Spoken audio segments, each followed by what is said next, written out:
Dawn Bain says she is just something else. So that's all we do. Thank you for coming. She's going to be operating that. First, Let me say,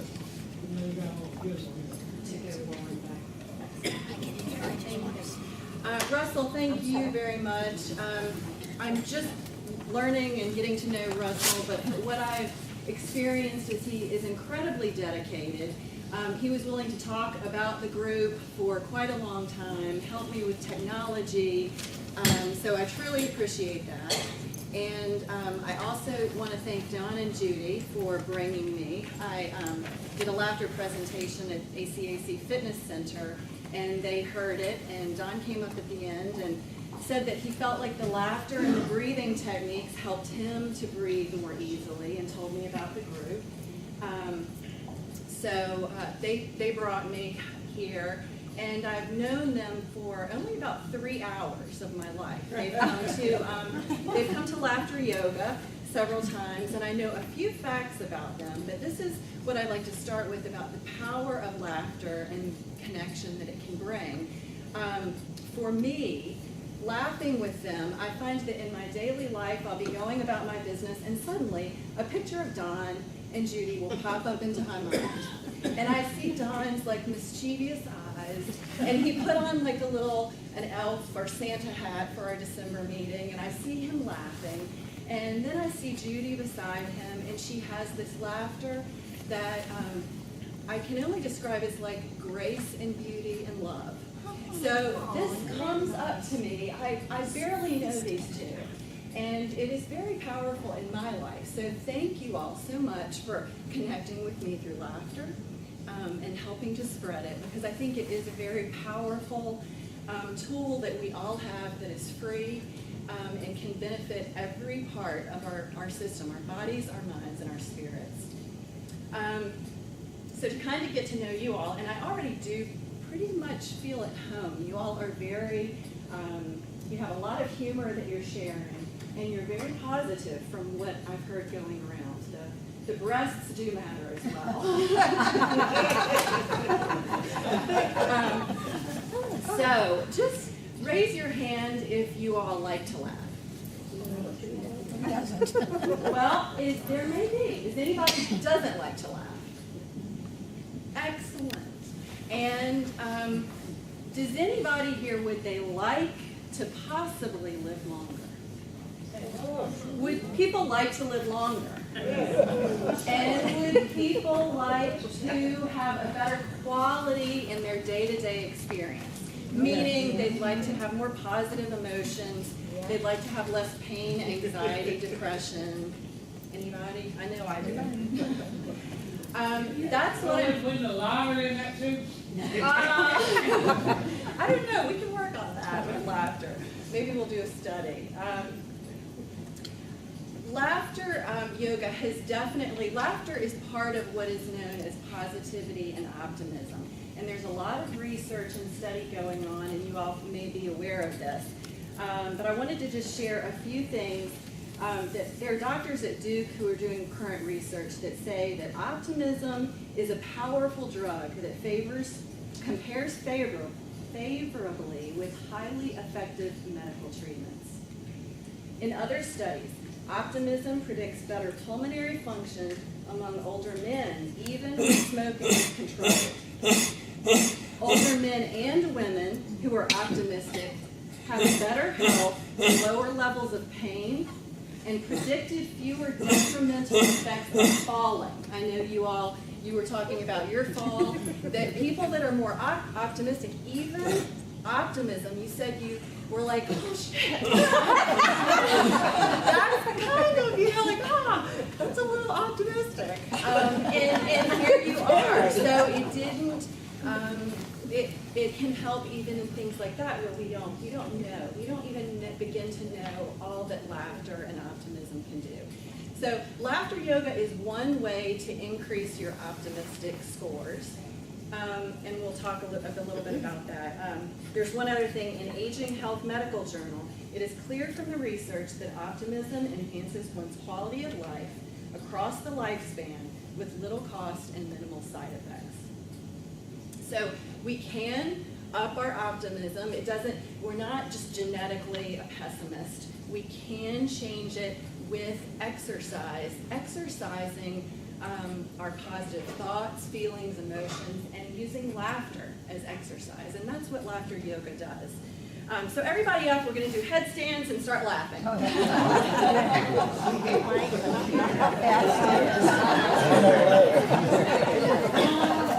tell you just a little bit about my story coming into laughter yoga. For about 19 years, I've been working with people. My background is in psychology and rehab counseling and body work.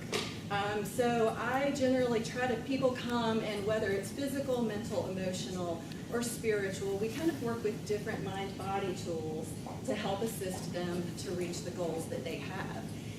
And one day I was looking to add a new tool to my toolbox, and looking online, and I see this laughter yoga certification, and it's a weekend class. And I was very intrigued, not because I thought it would be so great for my clients, but I was like, I could not imagine laughing for an entire weekend. And I was like, I have to do this. I know I have to do this because I had the serious disease. I was telling these ladies here that I have this wrinkle. Of all my wrinkles, this is the biggest one. And I knew that I need some of these wrinkles in my life. So I did this laughter yoga weekend. And I noticed that after the first day, I was driving home and something was different. And I'm thinking, is it just that I'm really tired? And I was like, no, I'm very mentally alert, and my body felt good. And I was like, is it that I'm feeling drugged? And I was like, no, again, I have clarity. And it hit me that mentally, I had no chatter in my mind. I'm very much, I kind of tend to be on the anxious side, thoughts always going in my mind, and it was quiet. And I just was able to be. Now, you guys may have this experience, and it might be part of your life, but for me, it was an extraordinary shift. So I continued, and I have continued to practice laughter yoga by myself and in groups. And there are also physical changes that I've noticed in ways that laughter helps me physically. I'm actually a runner, and sometimes when I'm running, I get out of breath. And it becomes a little bit of a struggle. And I have been working with smiling and laughing while I run. And I tell you, even if it's forced, and this is part of what laughter yoga is kind of fake it until you make it. So I'll be running along, and I'm like, struggle, struggle, struggle. And I'm like, just smile. This is stupid. Just smile. And then all of a sudden I'm like, yeah, this is okay. So even by smiling, if I could say a few things, that we have this mind-body connection, that the body follows the mind, and the mind follows the body. So if you change your body by smiling, you experience, there's neurological stuff that you will experience something different. So if you take away just one thing, that might be something that can help you and help you be more optimistic. And then also, kind of on a spiritual level, I have noticed that with laughing, I'm going to grab a little bit of water. I become a little more calm in the midst of my stress and struggle. I take myself a little bit less seriously, and that I know it's, in the general scheme of things, things are okay. So for me, that's what I have experienced. Ha ha ha ha.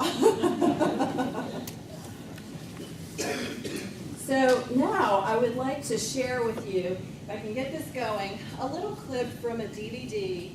It's a documentary about laughter called Laughology. And we're going to, this gentleman that does the DVD, I highly recommend watching the whole thing, but he talks about the history of laughter, and he kind of had lost his laugh. So he talks a lot about who's doing research on laughter, but where we're going to start is with Norman Cousins' story, which you all might be familiar with.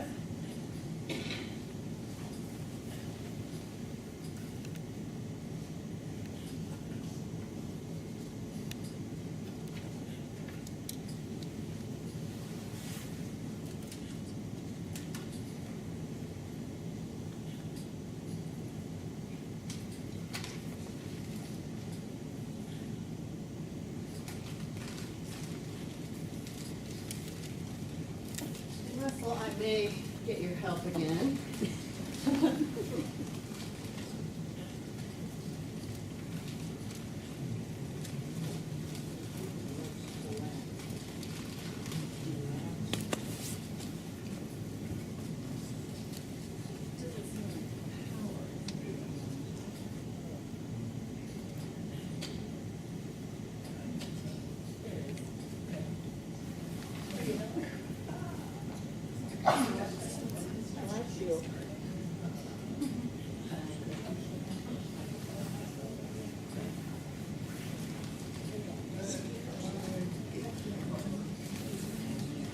Well, since the topic is laughing, let me give you a little saying that I'm bringing with me from Texas.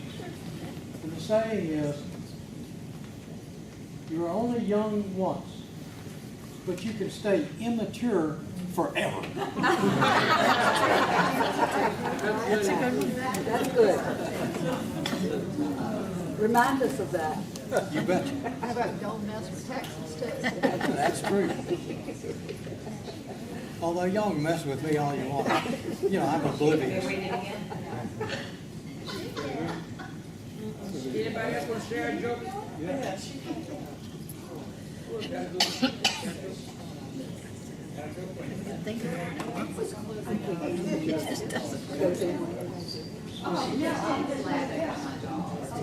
Now there's another one I've got on the wall, and it says,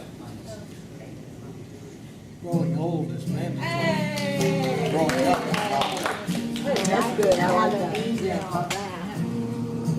The guests at the Mayflower Hotel in Manhattan must have thought they had checked into a madhouse. Can you all hear? Day and night they could hear a man laugh. Yeah, what'd you say? So funny. 50-year-old Norman Cousins was laughing to save his life. I was associated with Norman Cousins at the Saturday Review. This man really did a great deal. He represented President Kennedy in negotiating the nuclear test ban, and then Kennedy asked Norman to write a speech for him. He worked for the Vatican. He could pick up the phone and the Pope would answer. That was how important he was during his day. Norman had a trip to Russia, which was very strenuous. He traveled a great deal. And when he came back, the moment he got off the plane, he felt terribly ill. There was, I think, some kind of deterioration of his connective tissue. He was in a lot of pain. They made it pretty clear to him that this was a fatal disease and that he didn't have too much time to live. So what he decided to do was to laugh himself to sleep. The way that he discovered that laughter was helpful to him was that he wanted to enjoy himself, and he asked his friend Alan Funt to bring in candid camera TV shows.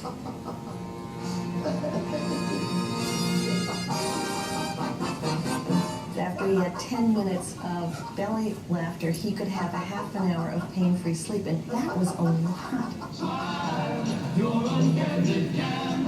After 3 months, Norman Cousins stood up and walked into the hotel.